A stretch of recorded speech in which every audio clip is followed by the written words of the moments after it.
Hello, welcome to Trust Your Glitter podcast. This is Belich, and I'm here a little early because I'm going to go on the live stream, but I want to get all of my tech ready. So if you're joining this side of the podcast, I'm Tech Check and kind of centering myself. So I'm going to start the live video. Hello and welcome to Trust Your Glitter podcast. This is Belich.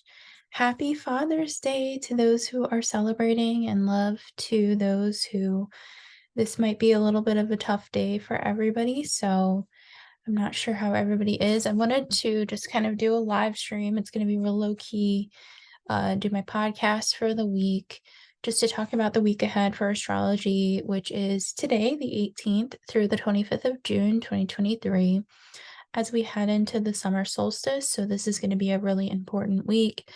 And I think that this is a very important season as well, because this year, 2023, is marked by the Chariot Tarot card. So as we enter Cancer season, happy birthday, Cancer.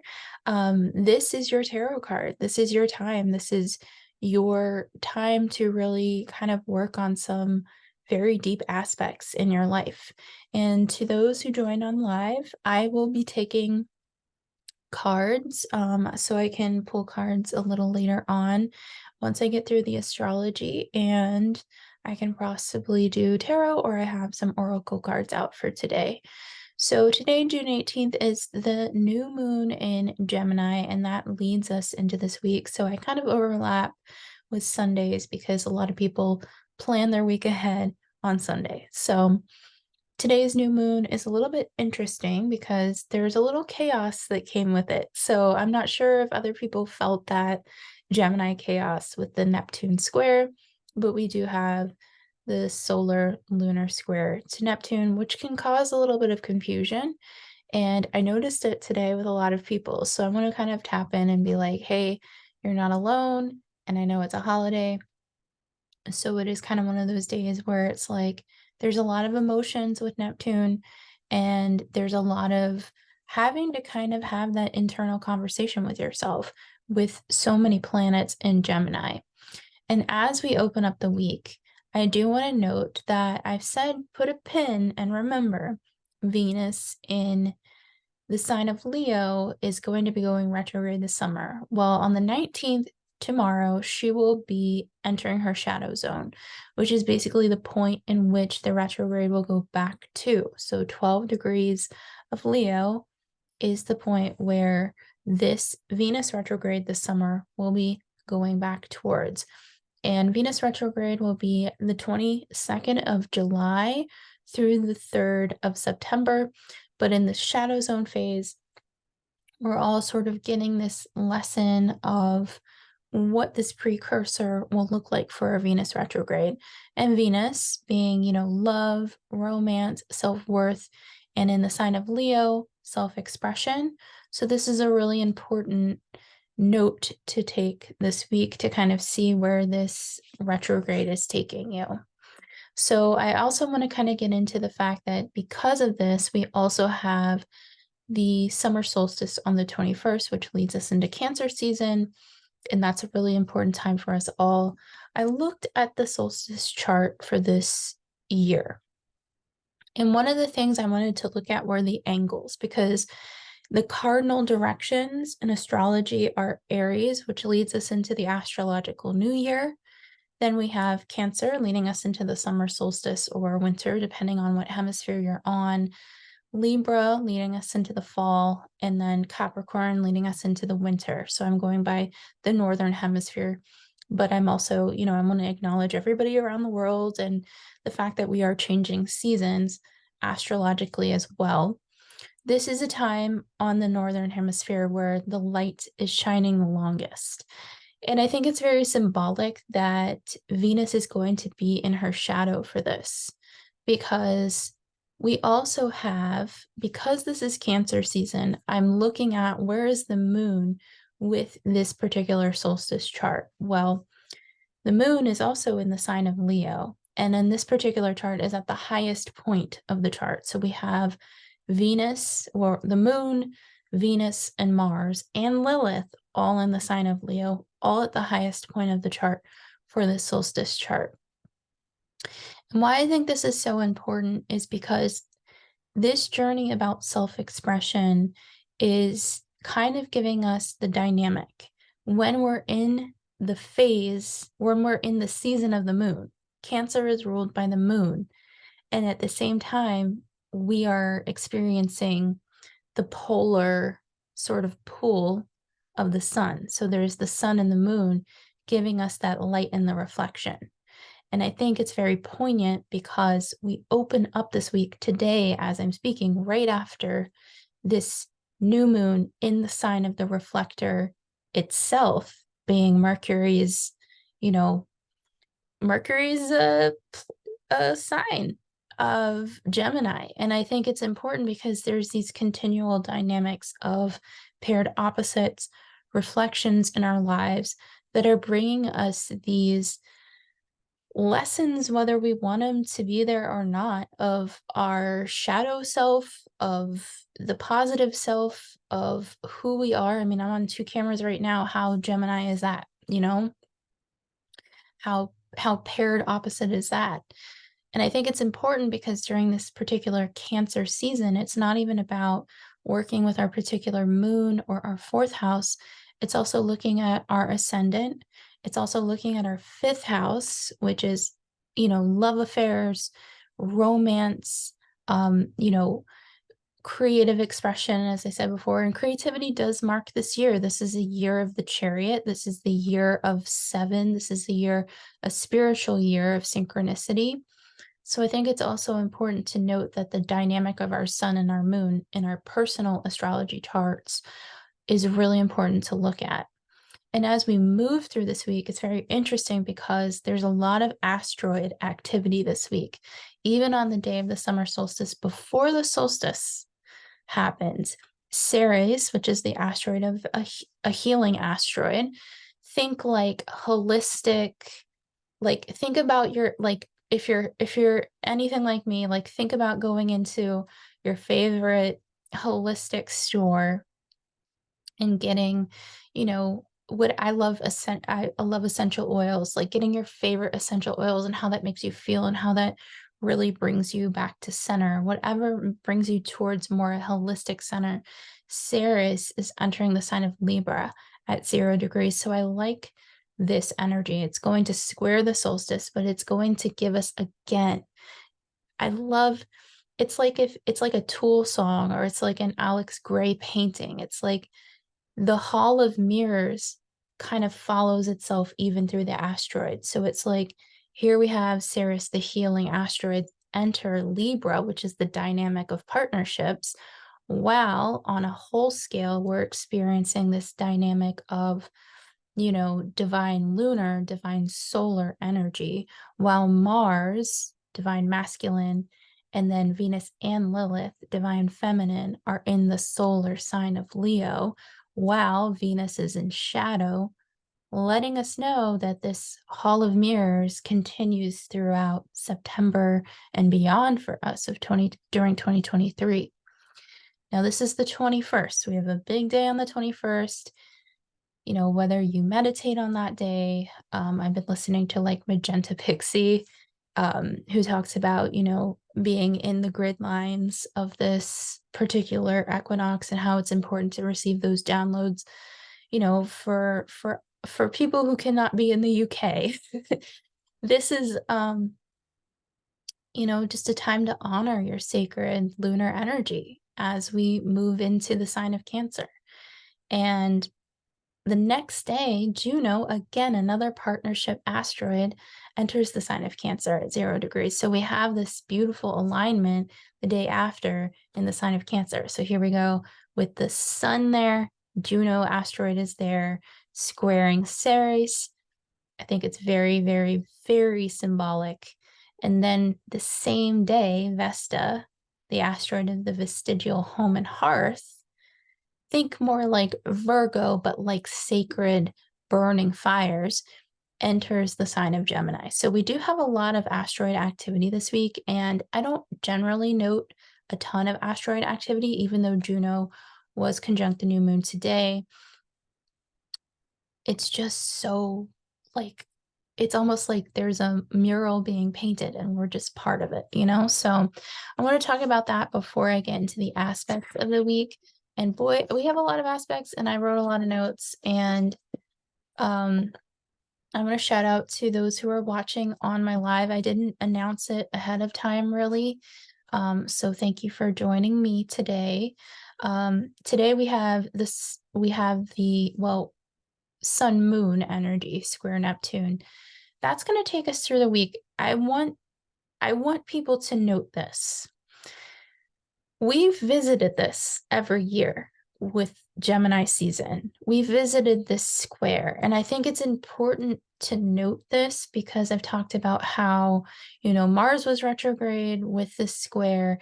I think this square is getting kind of, it's being spoken about, but I think there's a very strong method to this square with Neptune every Gemini season, especially because Venus retrograde in 2020 brought us lessons of this square.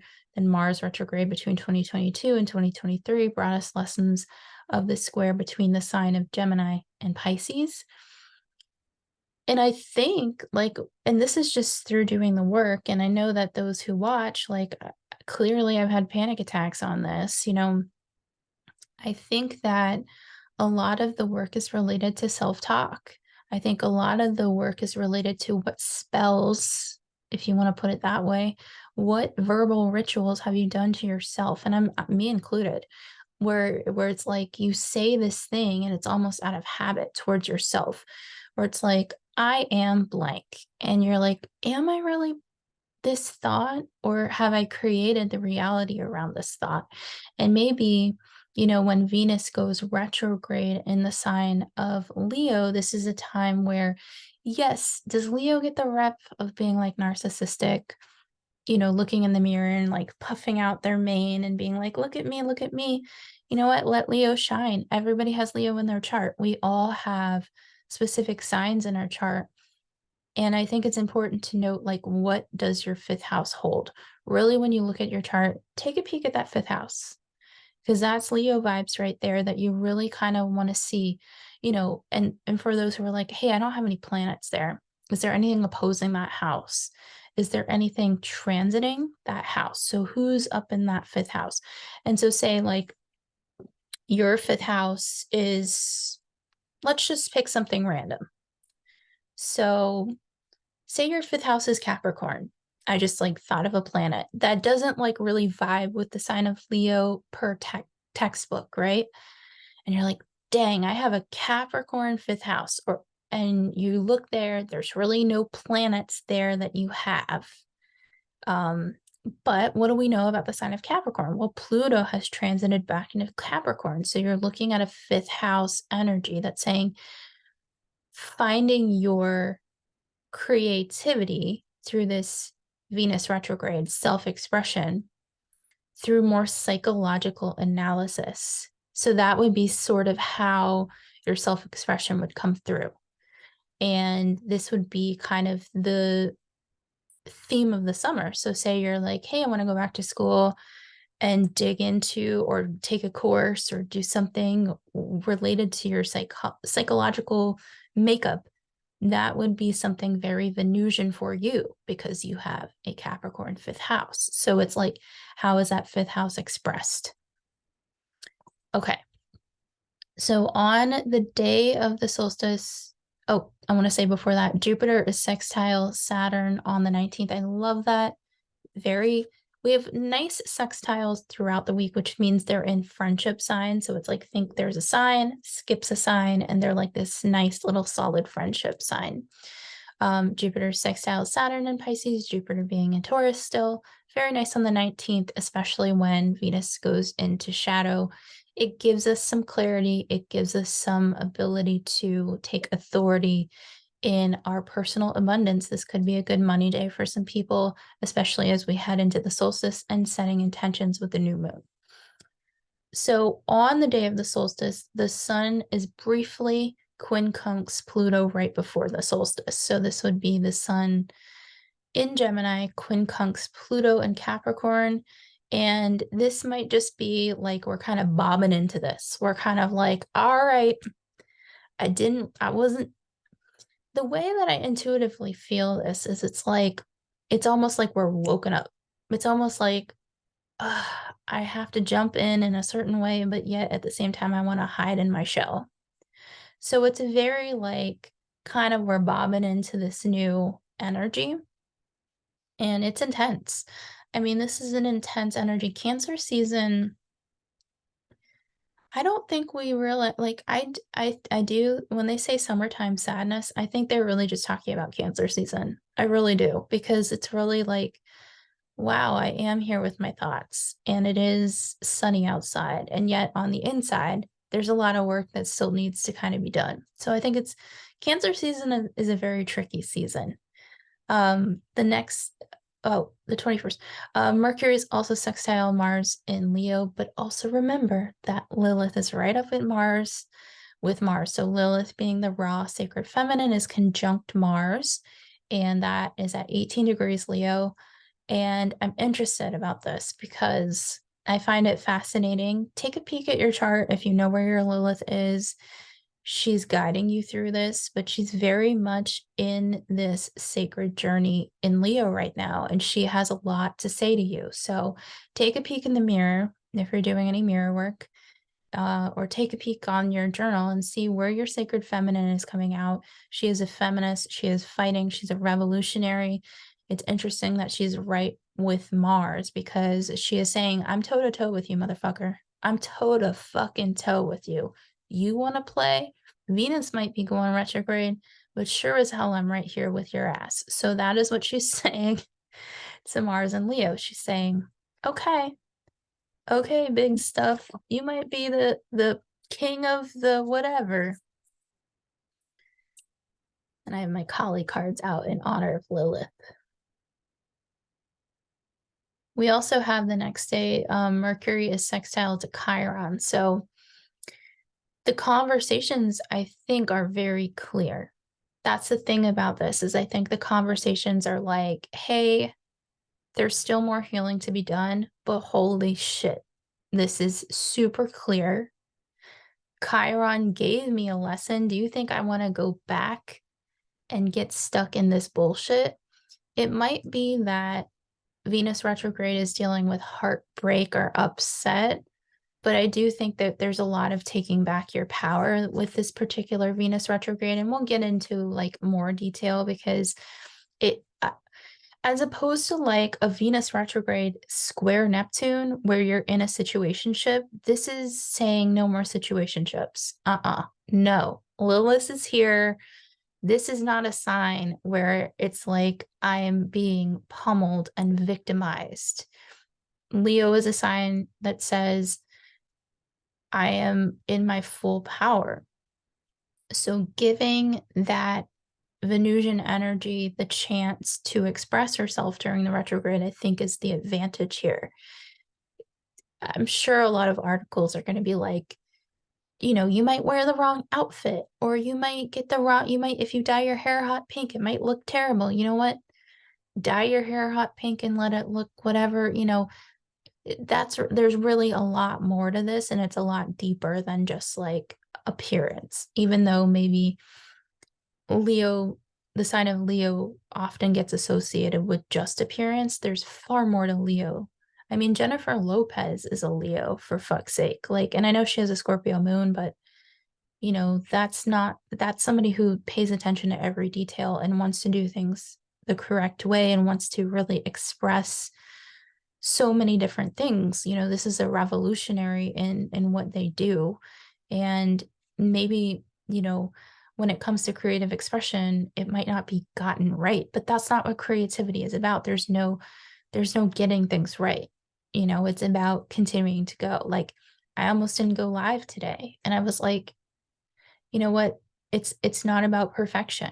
This is about astrology. This is about the fact that we're being given a gift of self-discovery and self-reflection, and you know, it's like that's what this is about. We also have Mars trine Chiron as well, which I really love. So there's a lot of standing in your truth throughout the week, honoring your truth throughout the week.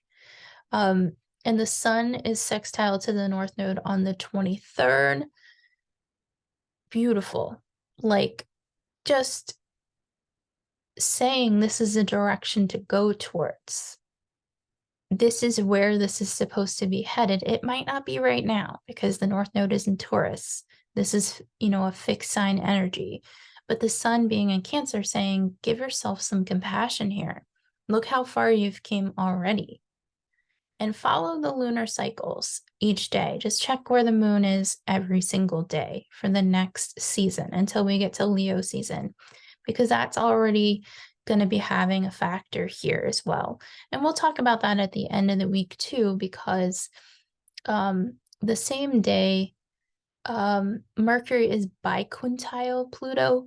And to me, I talk about biquintiles because this is a deep conversation with self. This is saying, hey, this is my higher self. And this is exactly what I need to, again, self-talk, self-talk, self-talk. I'm going to be continuing with this self-talk, self-worth, self-respect. All these things are trying to get us in a place of really saying the conditioning that I've gone through, like as a collective with Pluto, the patriarchy is no more. And the fact that Pluto is back in Capricorn is saying, hey, self-expression is going to look way different in the next decade ahead. So really, really give this time. This is time, to really, really be with yourself and really feel into your power. And then on the 25th, Mercury, so from this new moon today, we had the new moon and the sun squaring Neptune. We end the week on the 25th with Mercury at 27 degrees Gemini squaring Neptune. So this is an important aspect. It is a patterned aspect. It has been following us throughout the years. Not to say that when we have mutable activity, there's not oppositions and squares in Sagittarius, but I want to point this out because, again, we had a Venus retrograde hitting this aspect, not at the exact degree, and then our Mars retrograde was within this square to Neptune aspect as well, and then we end the week with this conversation or square between Mercury and Neptune. The waters communications could feel wonky or murky, but think of how the energy feels at the top of the week, and then the massive amount of self-work we're going to have during the week, and the pattern of the end of the week is going to reflect back to today. Watch the patterns. Watch the patterns as they flow. See the synchronicity as it flows. It's important to also note the day after, which I'll be talking about on my next video, is the first quarter moon, and that'll be in Libra. I'm pointing that out now because we are going to be entering the season of Cancer. So it's important to also know these moon cycles and see these patterns as they move along. This first quarter moon will be in a Venusian sign. We've been working with Venus energy. So we're going to enter next week also being asked about sacred partnerships. So there's a lot of lessons at once. So if this was confusing, I'm kind of going through this like flow of when I see the aspects written down, I see the pictures in my head, and learning to translate those pictures is also part of the journey. So let me know if this is confusing, because we are working with Neptune. And I have Kali cards out. I know it's kind of scary. I know it's a skull, but it's Durga Kalika, and her message is, in unusually challenging situations, the way we have supported ourselves during more ordinary times are insufficient. We need to be open to divine inspiration, protection, and proceeding in new ways. Here is a portent of unexpected success. Even if everything appears to be going against you, the tides, interesting with Neptune, shall turn through divine grace. I love the word grace. I think granting grace with yourself. And we have beautiful connections with Chiron this week. We couldn't ask for better connections with Mercury and Chiron, Mars and Chiron. We have North Node connections, Jupiter talking to Saturn. I really do think it's like saying, hey, really lean into expressing yourself in the way that you've always wanted to express yourself, even if it feels super vulnerable to put yourself out there. Because this is kind of like the threshold of change. So let me do just a few cards, and I see people were in and out on here. If somebody needs a card or has a question, you're welcome to ask me. I'm just keeping it super, super short today. I know it's Father's Day, so I just want to everyone pop out. We'll do more like beginning, middle, and end of the week, and then kind of a fusing card.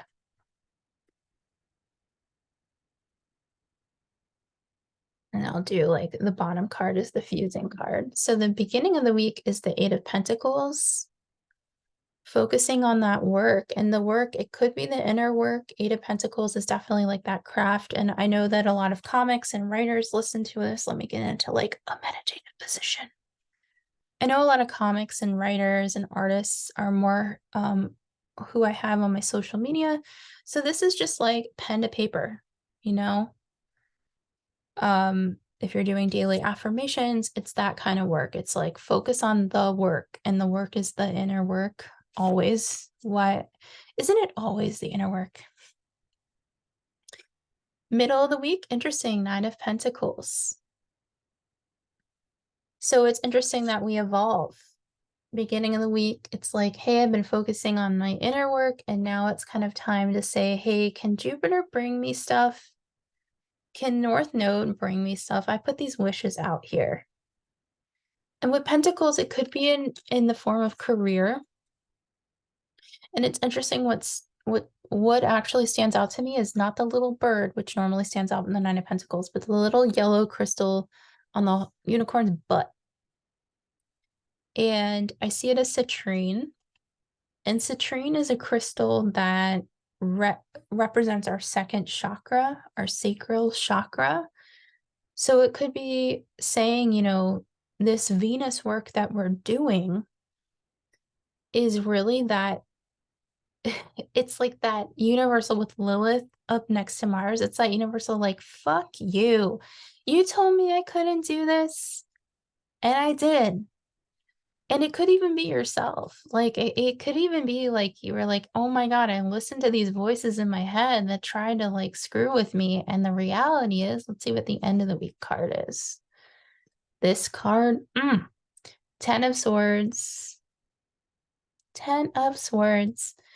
Yeah, it was a rough ride to get here, and it might require a lot of rest. It might require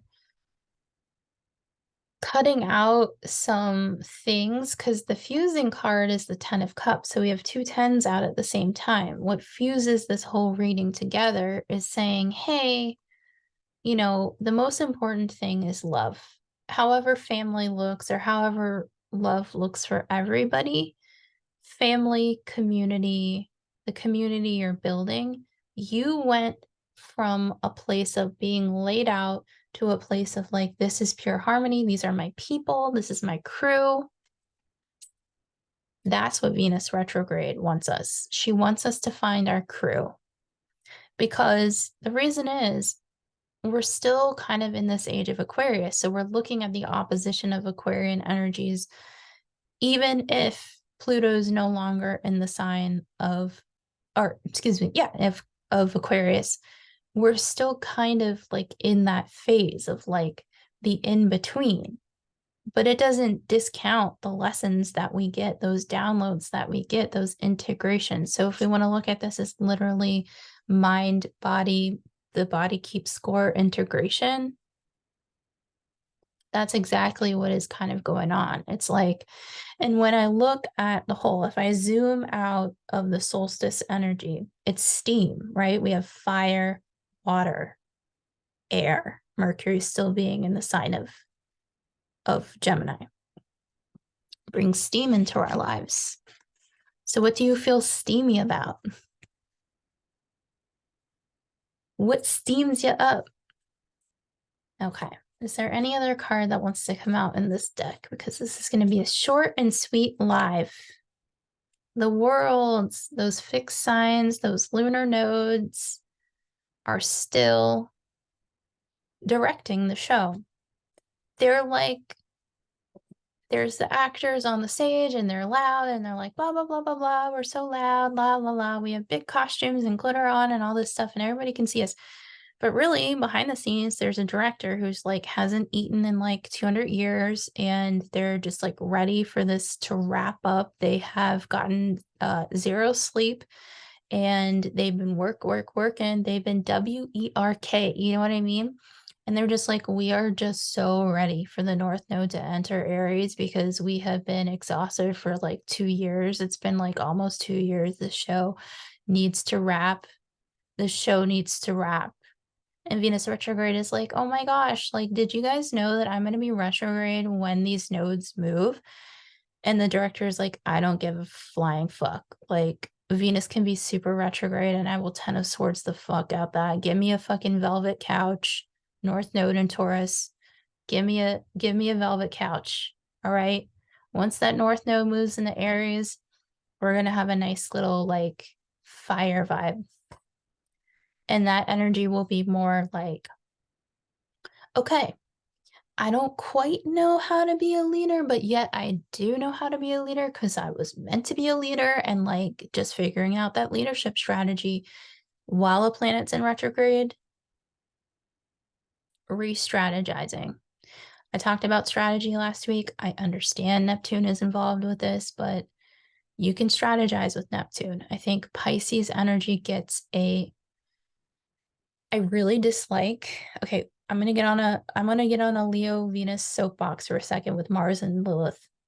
I really strongly dislike how Pisces is always called like dreamy and aloof. And it's like, can we also note that Pisces has straight up OCD? I mean, Pisces opposite sign is freaking Virgo. Okay. Pisces, when Pisces has a direction and the currents and the tides are moving Pisces towards a direction, like say, you know, Pisces being the dreamer and the creative dreamer, when they get something in their head and they see the vision, they're not going to stop, you know? So can we not keep saying that Pisces is like lost at sea? Pisces knows what they're doing. They know how to swim in the undertow. Can we just step back and recognize? Can we recognize that? Okay. Not saying that they're not going to like get to the place on time or they're, you know, but they see the vision, you know, they trust their instincts. All right. So thank you for that. That's me off and descending from soapbox. Zodiac, that's like that's the other thing is that's that very like the world of astrology really needs to reassess how it talks about things sometimes. Anyway, and if you need me to reassess, just comment below. I have a Sag moon and I definitely love to be roasted. So you can definitely be like, girl, you were so wrong. I'm a Pisces and I just got lost trying to go to the grocery store. And I'll be like, touche, touche. So thank you for joining me on Trust Your Glitter. And if you are on the live stream, thank you so much for joining me. Thank you for hearts I saw. They're so adorable, and little laughs. And I will be back. And if you have any questions for me, you can find me on all the social media. Although I can't comment or interact with anything on Instagram, you know, to each their own at this time. Social media, all I can say, if anything goes wrong on social media, I'm like, oh my gosh, Pluto in Aquarius. Like, we totally need that vibe again. So thank you for listening. Have a great week. Take care.